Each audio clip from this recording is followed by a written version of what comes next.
yeah.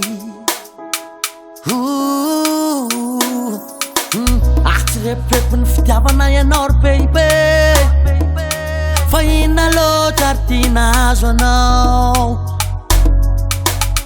Ekaiko en-taona antsika roa no tsy mitovy e, tamika teo zavatra fa naloka ny vavanao.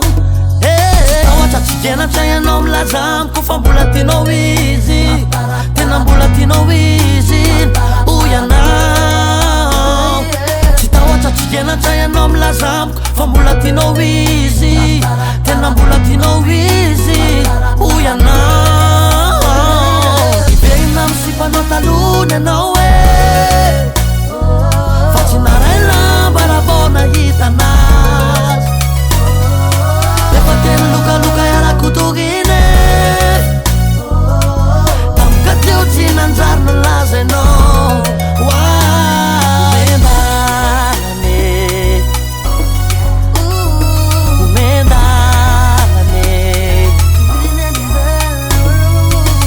Nangalanao ny mamiko rehetra ary baby, samotsy anteny fa teny hijery anao.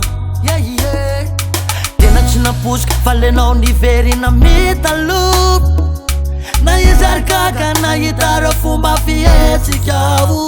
Tena leonao izy de za no tavela eto e, de za tsy ansisika naleko nanaja safidinao.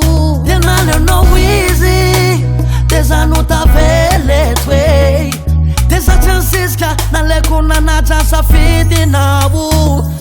Tsy tahotra tsy genatra ianao milaza amiko fa mbola tianao izy, tena mbola tianao izy o ianao. Tsy tahotra tsy genatra ianao milaza amiko fa mbola tianao izy, tena mbola tianao izy o ianao.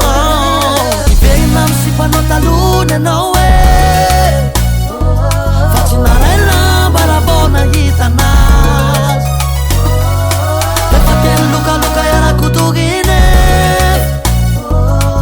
tamika teo tsy nanjary nalaza ianao. Endalane omendalane,